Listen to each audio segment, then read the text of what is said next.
Good evening, and thank you all for joining us for the second session of the Federalist Society Student Division's Challenges to Originalism series. My name is Tiffany Pages-Sanchez, and I am the president of the University of Chicago chapter of the Federalist Society. For 10 consecutive Tuesday nights at 8 p.m. Eastern, the Student Division will host a Zoom series called Challenges to Originalism, which will feature a rotating student chapter president interviewing originalism expert, Professor Lee Strang. Professor Strang will lay out 10 of the most common criticisms of originalism from both the left and the right. As Professor Strang highlighted last week, one of the goals of this series is to identify which criticisms have been the best and most impactful in the development of originalism. But he will respond to the legal theory's most prominent critics and answer your questions, which you can submit via the Q&A feature on Zoom. The University of Chicago chapter of the Federalist Society is honored to host tonight's session in this series, where Professor Strang will respond to the objection that originalism is impracticable. And now it is my privilege to introduce Professor Strang. Professor Strang is a graduate of the University of Iowa College of Law and Harvard Law School.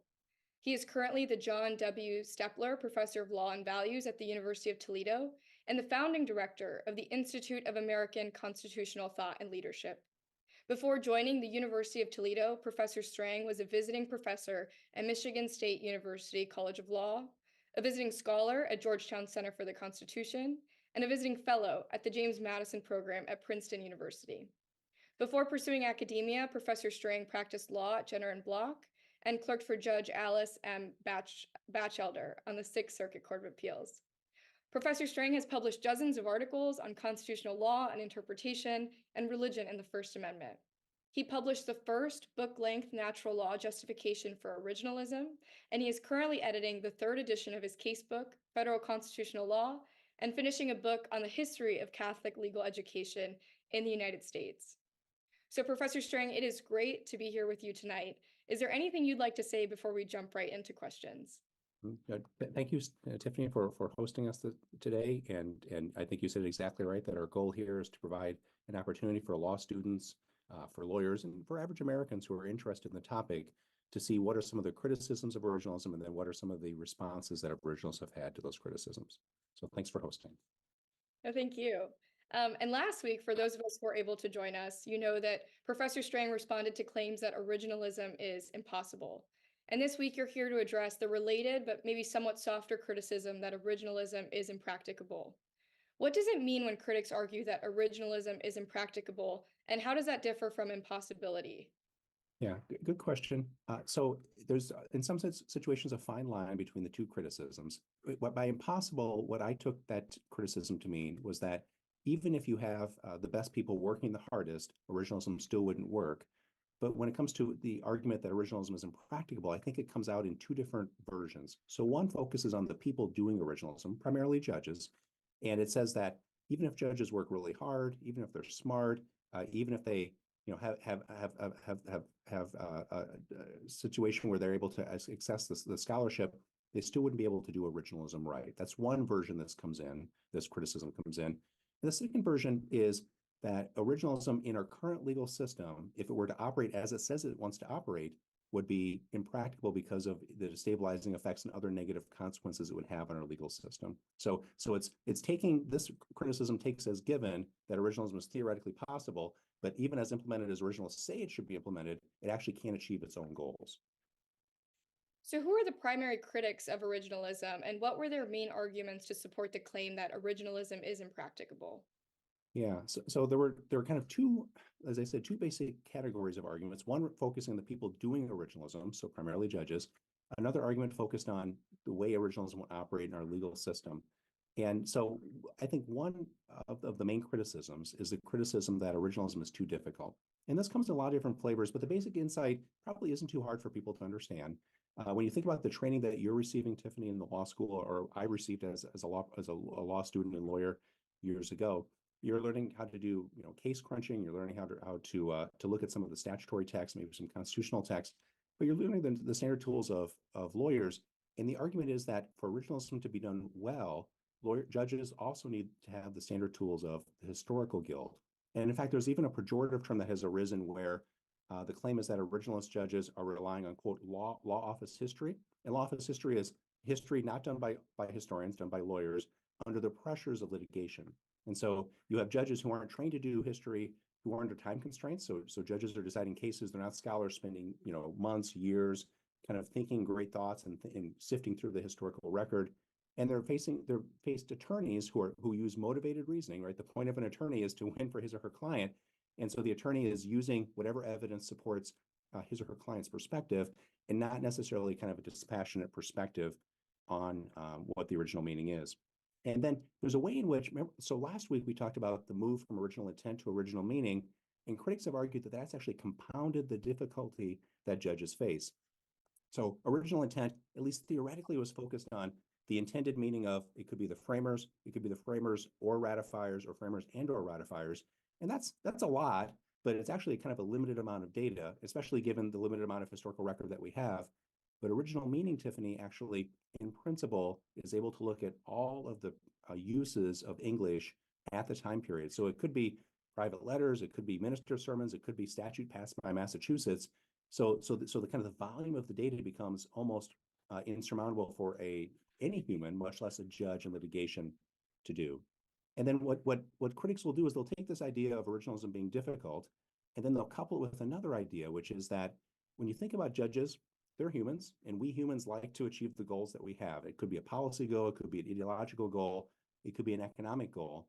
And when you have the difficulty of originalism that was from the first criticism, and you couple it with this tendency that we have towards motivated reasoning, you can imagine, and critics argue, that judges will engage in either unintentionally or intentionally motivated reasoning, that they'll misunderstand the history, they'll pick some law office history that will subconsciously advance their goals, or maybe even, and this is an argument that some critics have made regarding some justices. For example, Eric Siegel, in his book Originalism as Faith, has made this argument about Justices Scalia and Thomas, maybe among others, but those folks in particular, that those justices have intentionally manipulated the historical record to achieve their policy goals.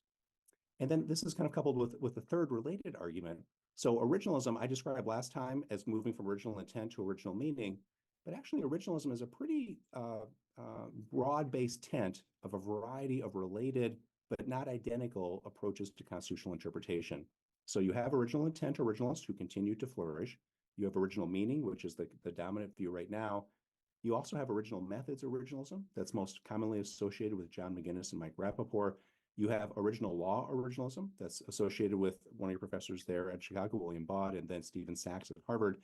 And so you've got all these varieties of originalism. And what critics have argued is that, let's say that you're a judge and you have either intentionally or otherwise a goal to achieve a particular policy result. What you'll do is I'm going to pick the type of originalism that lets me get to my goal. And so the diversity within originalism, the sophistication of originalism, has actually led to kind of an opportunity for judges to misuse originalism to get towards their particular goals. So I think those are the three of those together are kind of from the perspective of who's doing the interpretation, those are the criticisms that originalism is impracticable because the people themselves can't do it well. And then there's the second related body of criticism about originalism in our legal system isn't able to operate well. So one version of that argument is, and you've been in law school long enough to where when you study constitutional law, there are a lot of precedents, and a lot of those precedents are kind of hard to fit with the original meaning. And so this criticism says that that originalism, even if it was done right, or especially if it was done right, would actually lead to the problem where you have originalist justices overturning in dramatic fashion, in quick succession, vast swaths of existing precedent, and that would destabilize the legal system. And then there's even kind of a more subtle way in which critics point this out. So let's say that you're an originalist and you don't want to go down the "we got to get rid of it all" perspective, and therefore engage in this destabilization. You might say, well, let's not overrule everything, but we also can't let everything stand in place, because otherwise originalism ends up becoming totally irrelevant to actual constitutional law on the ground. And so if you choose a middle of the path road, critics have argued, you end up having judges in practice evaluating precedent and then using their own policy preferences about whether to overrule, whether to limit, or whether to follow a non-originalist precedent. And I would say the last argument, again, takes originalism at its face value, and it talks about how originalism in principle follows the public meaning of the text. And let's say that some new data arose that would potentially change our interpretation of the original meaning of the Commerce Clause or the original meaning of the 14th Amendment. And then the critic says, so shouldn't that mean then that the originalist justices should follow this new interpretation and thereby overrule? And if you think, which I do think is true, that there's in principle always the opportunity for new interpretations to arise, doesn't that undermine stability in the legal system? So those are the five main criticisms, and three of them are focused on the people doing it, and two of them are focused on the effect on the legal system. So Professor Strang, you walked us through the five main arguments that originalism is impracticable. Can you tell us how you and other originalists respond to these criticisms? Yeah. So for the first three, the ones that focus on the people doing it, I've been thinking about this a fair amount, because as originalism has become a more dominant theory of interpretation, it now kind of bears the burden of actually being a theory that can do governance, as opposed to just sitting on the sides and kind of criticizing justices and decisions on the court. And so what originalism has done is it's set in motion. I don't think it's quite there yet. It's set in motion a multifaceted, multi-person, complex, interdependent practice, and where you have multiple people at multiple times with multiple different skill sets, kind of in an iterative process, checking, rechecking each other and their conclusions about what the original meaning is and how it should apply. And so I think originalism has created three basic tools to allow judges and others to effectively follow the original meaning. So the first one is just the fact that there's actually a fair amount of constitutional provisions, including some important ones, Tiffany, where there is a consensus on the original meaning. So think of the Commerce Clause. If you've had constitutional law, you know that the Commerce Clause is a source of a lot of things that you might not actually expect it to be a source of. And a lot of that is based on non-originalist interpretations, like the substantial effects test from the New Deal period. And so when you look at important texts like the Commerce Clause or the Necessary and Proper Clause, one of the things that you see is that there's actually a robust originalist consensus on the original meaning of that. And so one way to respond to the criticism that judges will use their policy preferences is to say that actually in a lot of areas, there is a consensus on what the original meaning is. The second move that originalism has made to make it a really robust practice is originalism has identified 4 tools to further develop these consensuses. So one of them, actually, was an article published in your law review maybe 3 years ago by Lawrence Solom, is talking about originalist methodology. And what Professor Solom identifies is what he calls the method of triangulation, that you have scholars working together in a community of scholarship, and they use 3 different methods to identify and triangulate the Constitution's original meaning.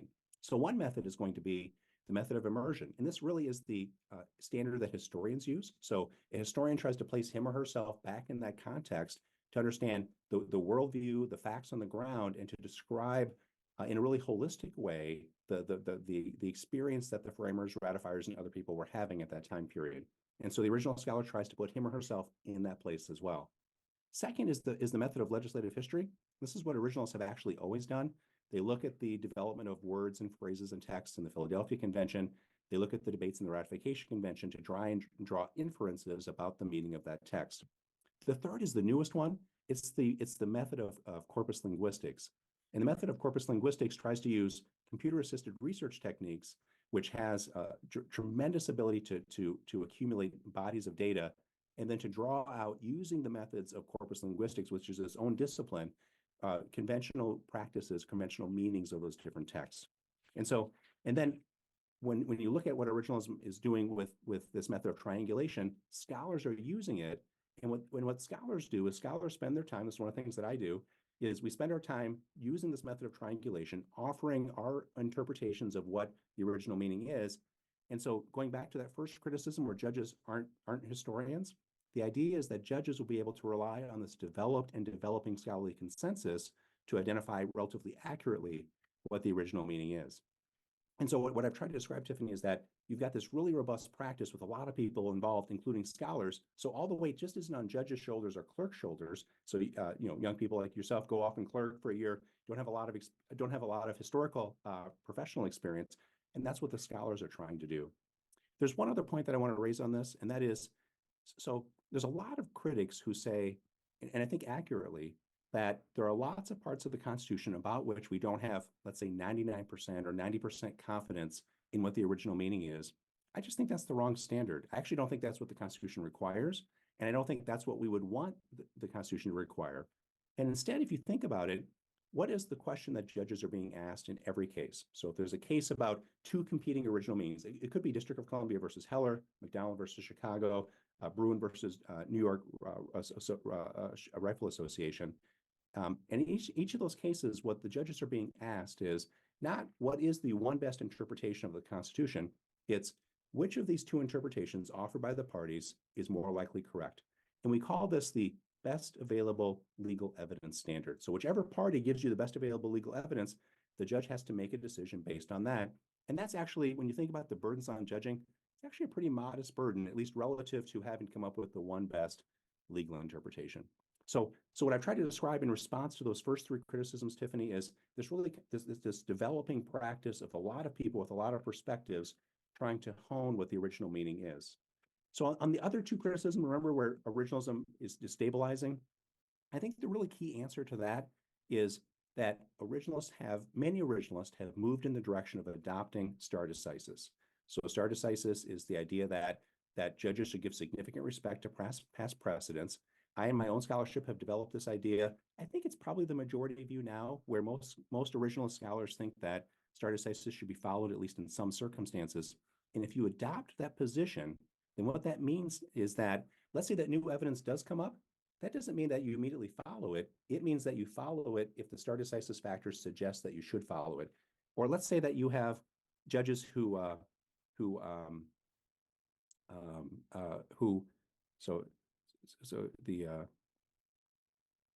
the new evidence, and the other criticism, it is if you have originalism followed being presented in the context of non-originalist precedent, it doesn't mean that you overrule all the non-originalist precedent. What it means is that you use the stare decisis factors. In some instances you follow, in some instances you limit, and in some instances you overrule that non-originalist precedent. I actually think Dobbs is kind of an example of that to some degree, and maybe we'll get a chance, maybe the questions we'll ask about Dobbs as well. So we have this really thick practice coupled with stare decisis that allows originalism to be a governing a theory of interpretation that slowly moves the law in consistent with reliance, interest, and other rule of law values. So that's a lot of information. Happy to engage in follow-ups, Tiffany. Of course, Professor. I'd like to hone in a little bit. You mentioned Dobbs. Could you talk a little bit more about whether cases like Dobbs support the claim that originalism is destabilizing because our legal system is filled with bodies of law that are populated by, non-originalist precedents? Okay, so Dobbs, an important case, right, by everybody's account. And one of the discussion points that many originalists actually had, Tiffany, was, is Dobbs an originalist precedent? And the reason why I think it's such an important question is Dobbs represents a phenomenon which is very widespread. This is why critics actually, I think, have a really plausible position. It's that you've got a practice since at least the New Deal, and then for maybe 50 years afterwards, which was almost exclusively non-originalist. So we just have lots of non-originalist precedent. And so what's the originalist judge to do? And I think Dobbs is an example of that, because substantive process has been around since Griswold, and Roe and Casey were really prominent examples of that. And so I think what should an originalist judge or justice do? Dobbs shows us the way. So you have an eclectic body of law, which is what substantive process was. It's a body that includes both originalist precedent, like Glucksberg versus Washington or Washington versus Glucksberg, and also non-originalist precedent, let's say like Roe and Casey. And then what the judges do is that they should have the disposition. This is what I think it means to be a good originalist judge. They should have the disposition to want to move the doctrine back towards the Constitution's original meaning. This is called originalism's gravitational effect. And then what do? They use stare decisis as the tool to mediate the transition of the doctrine from this incoherent, eclectic body of law that includes both originalist and non-originalist precedent towards, in a slow fashion, it would be my judgment, but different judges might have different views, towards where a center of gravity where the doctrine is a coherent body of originalist precedent. And that, I think, actually occurs in 3 stages, Tiffany. So the first stage is eclecticism, which is where a lot of American constitutional law is. Second stage is a transition period where the law has moved to where the center of gravity is now an originalist center of gravity. It doesn't mean all the non-originalist precedents are gone, and maybe they never go away. This, I think, depends on the stare decisis analysis. But then you move, if you do move, you move to a coherent and fundamentally originalist practice. And that can take a little bit of time, can take a lot of time, or maybe, as I said, given the circumstances, maybe it never happens, depending on the stare decisis factors. So I think Dobbs is actually a good example of how originalism should operate. Do you want to take one of the questions? There's a question I see in the Q&A. Yes, we can. Okay, so one question from Spencer Shia is, what are your thoughts on Jonathan Gienapp's view that the founding generation did not initially conceive of the Constitution as a fixed legal text, but rather expositions of the general law? And there's a couple follow-ups there. So what forms of originalism would this view cut against? And could Gienapp's view be reconciled with original law originalism? Okay, so I think that's a good question. And so just stepping back, so Gienapp is a historian out at Stanford, by all accounts an excellent historian, and has some great work. So this is not a criticism of the work. In one of his more recent pieces, which was a book, and then there's been a series of articles as well, has argued that originalism fundamentally misunderstands the framing and ratification period. And in particular, what Gienapp, it's a sophisticated argument, so I'm trying to summarize it. What Gienapp fundamentally argues is that the framers and ratifiers had a particular conception of law that most Americans today, most American lawyers don't understand, I think it would be fair to say, and it was a natural law perspective. And his claim is that as part of that natural law perspective, there was an understanding of written law, positive law, like the Constitution, that was not consistent with the way that originalists today think of originalism and the Constitution. And so I actually do agree with the premise. I do think that the framers and ratifiers had a conception of law that has largely been forgotten. There's actually some good work that's been done on that particular point. But what I would say, as somebody who himself is a natural lawyer, is that it is entirely consistent, at least I think it is, entirely consistent to believe in the propositions of natural law, while still believing in the propositions that there is such a thing as positive law. It has its own distinct integrity. In other words, it's something that's separate from our first order ethical principles and ideas, and that how we interpret that is actually one of the tools of positive law, one of the tools of the legal system. And so I think I'm agreeing with Gienapp's premise, but disagreeing with the conclusion that he draws from that. And I think the best piece, in case people are interested, that responds from an originalist perspective to Gienapp's argument is a jointly authored article by Christopher Green and Evan Bernick, and it was just published recently. So it's a great piece that talks about, again, agreeing with many of the premises, but disagreeing with the conclusions. So I thought that was a great question. Professor, earlier you mentioned Bruen, and I was curious if, in your view, cases like Bruen show that originalism is impracticable when the Supreme Court is trying to apply the original meaning of the Constitution to new and maybe unpredictable circumstances of modern American life.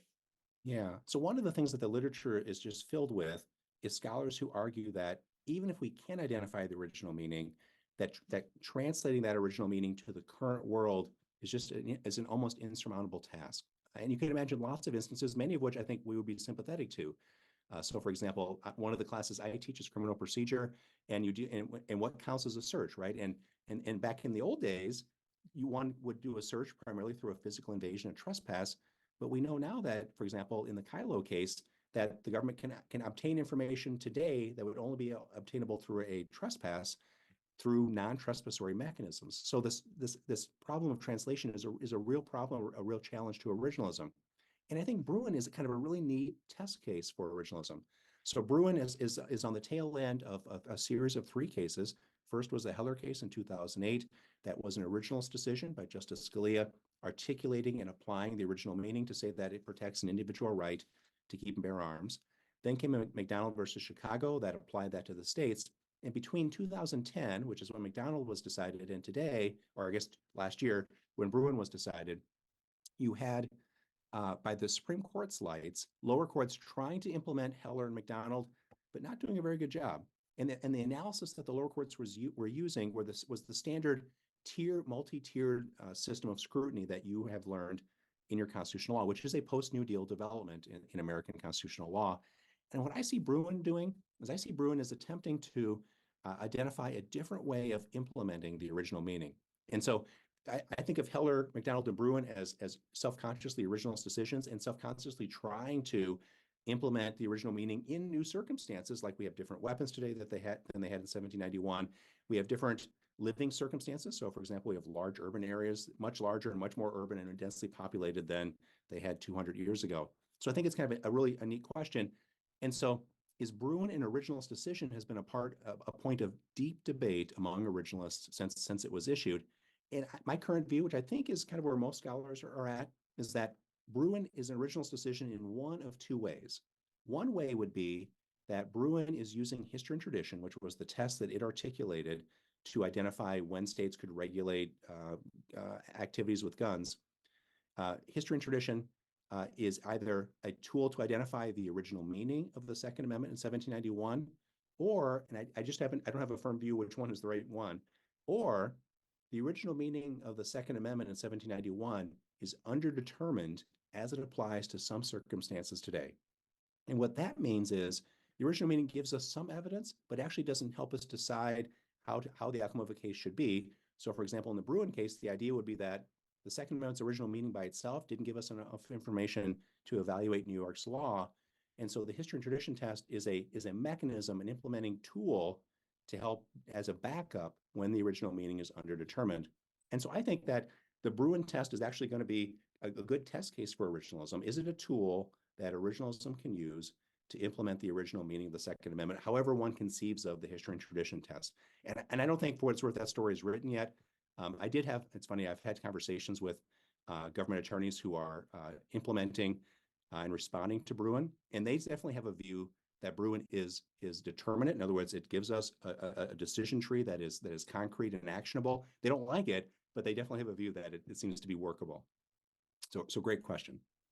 It looks like we have a couple other questions that came through the chat. Sure. One of which is, are there any questions do you think originalist scholars should be looking into in particular? And where is our understanding of original meaning most underdeveloped? Okay, that's a very good question. So I think a lot of the action right now so there's lots of originalist scholarship going on different parts of the original meaning of the Constitution. So that continues to go on. There's a robust debate, for example, on the privileges or immunities clause of the 14th Amendment. That debate, just as kind of one example, I think that's actually a great example of what we were talking about earlier, Tiffany, where the original scholarly community is really been engaged for about 25 years now in trying to ascertain that original meaning.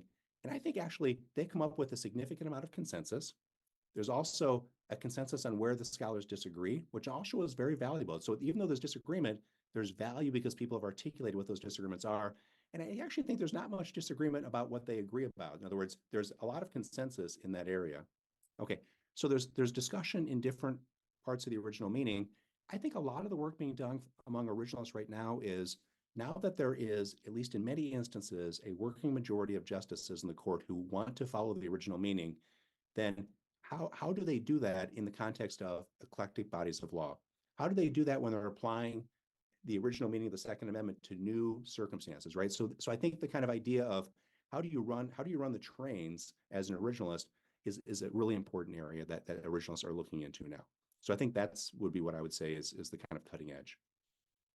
It looks like we have one other question, which is, to what extent do you view the enterprise of statutory originalism as legitimate? Is it simply a category error, or are textualism and originalism properly understood both labels for the same thing, uncovering the original law enacted by a specific legal text? Yeah, so that's a good question, and I do not purport to be a scholar of statutory interpretation. I read some of the scholarship in that area. I think there are many analogies in those two different areas, that a lot of the moves that one makes in the constitutional interpretation area, scholars make in that other area as well. I think that there's a number of fundamental features of the different areas that make the debate slightly different. So to take one example, statutes are relatively, they're theoretically easy to change, even if in practice some of them are easier than others, whereas the Constitution is theoretically and practically very hard to change. So I think that causes a lot of, that has the potential to cause differences. I think a lot of the scholars who work in one area tend not to work in another area, so there's actually not much cross-fertilization.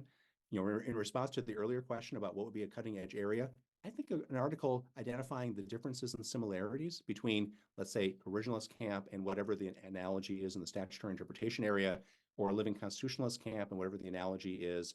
I think purposive interpretation is the name in the statutory interpretation area. I think that would be really valuable. So that's kind of a really roundabout way of saying that I think there are analogous moves being made, but I don't see scholars in the area collaborating and saying that I'm doing the same thing as you. Although I don't think in principle there's any reason why one couldn't do originalism. Let me give actually one caveat. So one of my areas is administrative law, and there actually has been a movement. You actually saw it on the Supreme Court in the oral arguments whether to overturn Chevron or not, where even the language now is using originalist language in the interpretation of the APA, the Administrative Procedure Act, which is kind of the core text in that area of law. And so the justices and the attorneys were actually even talking about the original meaning of the APA. And so that might be an actual area where there's been some cross-fertilization. And maybe it's because there's such an important text in administrative law, like there is in the constitutional context. So maybe that kind of supports my point earlier that the structural similarities make it hard to make generalizations, but in some areas where you have a really core text like the APA, it may be valuable. Professor Strang, oh, I'm sorry. I was going to say there's a question in the Q&A about liquidation. Should we address that one? Yes, can you please comment a bit on your thoughts about how constitutional liquidation fits into your framework? Yeah, and so I think one of the neat things, the reason why I wanted to talk about that question is that I mentioned earlier the tools that originalism has developed to respond to both to the individual challenges that a judge or justice faces when trying to articulate the original meaning. One point that I didn't get a chance to address are what I would call these kind of backup doctrines. So originalism has developed a number of kind of subsidiary doctrines that kick in when the original meaning is underdetermined. So let's say that you're a judge and you're the scholarly community and you've done the best you can. You've like worked and read the historical record and thought and argued, and you end up coming up not with an empty set, but you end up coming up with some vagueness and or ambiguity about the Constitution's original meaning. Constitutional construction is one doctrine that kicks in where you have underdetermined original meaning. And maybe Bruen is an example of that, where we don't exactly know how the original meaning would apply in this context. So we're going to have a subsidiary doctrine, history and tradition, that's going to give us guidance about how to operate in that area. Now, liquidation is kind of a similar sub tool in originalism. Liquidation is the idea that I think the consensus goes back to the framing and ratification, where you have it appears that the original meaning is underdetermined. It could be, so for example, there was a question in the first Congress about whether the president had the power, whether Congress could delegate to the president the power to locate post roads, which sounds kind of silly to us today, but it was actually a huge deal back in 1789.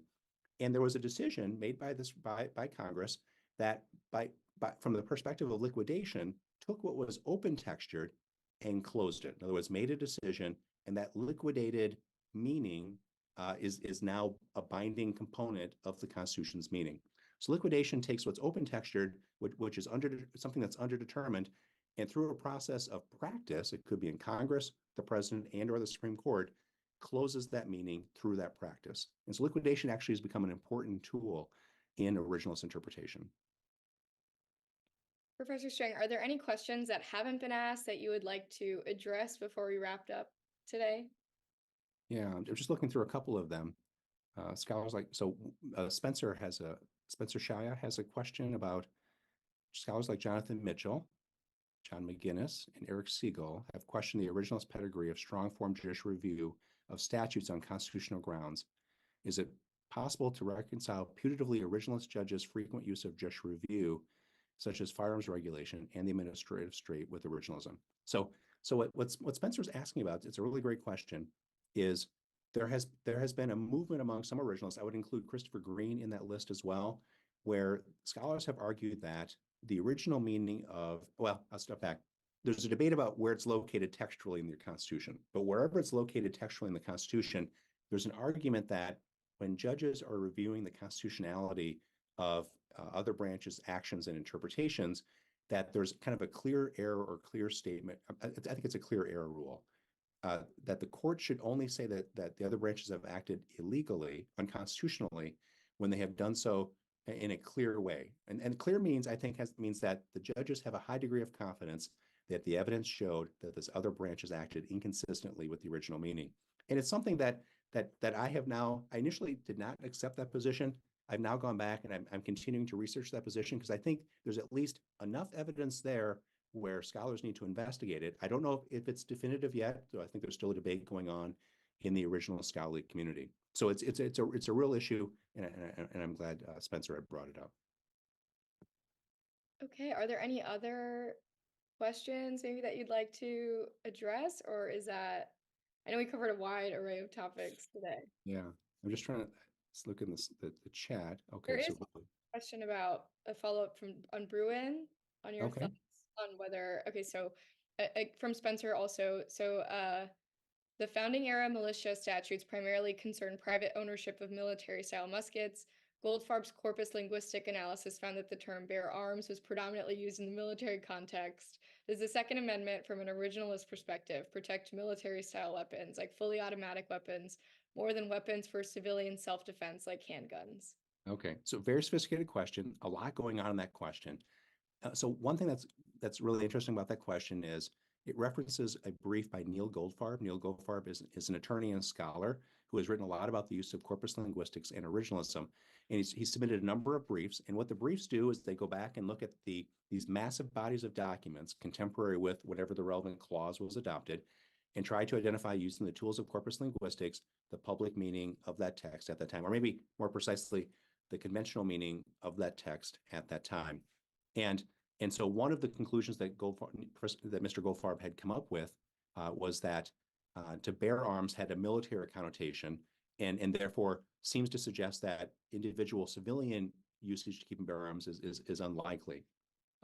So the way I would respond to that is the debate over the original meaning of the Second Amendment is like the debate over the original meaning of the Privileges or Immunities Clause. It's very sophisticated. It has lots of moving parts to it. There are a number of scholars who have come out in the individual rights conclusion, a number of scholars who have come out using originalist tools on the more collective or militia interpretation. And the piece of evidence that was cited in the question tends to support the collective rights interpretation. And so I think the way that I'm going to avoid answering, because I don't have a facility with enough of the scholarship, but I think the way in principle that we answer it is we go and read the leading scholarship, we see what the scholars' consensus is in that area, and then we draw our conclusions about whether we're persuaded by that scholarly consensus or not. And the last question was whether or not what kinds of arms are protected.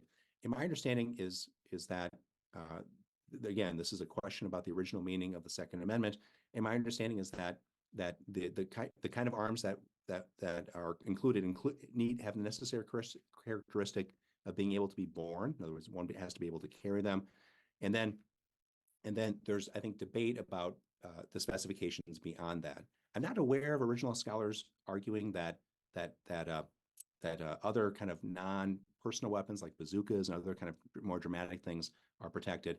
I think there is a debate about, for example, questions between semi-automatic and automatic weapons. And so I think the place to go would be to read that scholarship. Nelson Lund is a scholar who's written about that. Randy Barnett is a scholar who was the pioneering scholar. Don Cates is another scholar in that area. And there's a lot of scholarship that's out there on that. Any other questions that you think we should? I think that's it from the students' end, but if you have any questions that you'd like to address before we wrap up, feel free. Yeah. So some of them are a little bit detailed, so it's a little bit hard to kind of check off the cuff.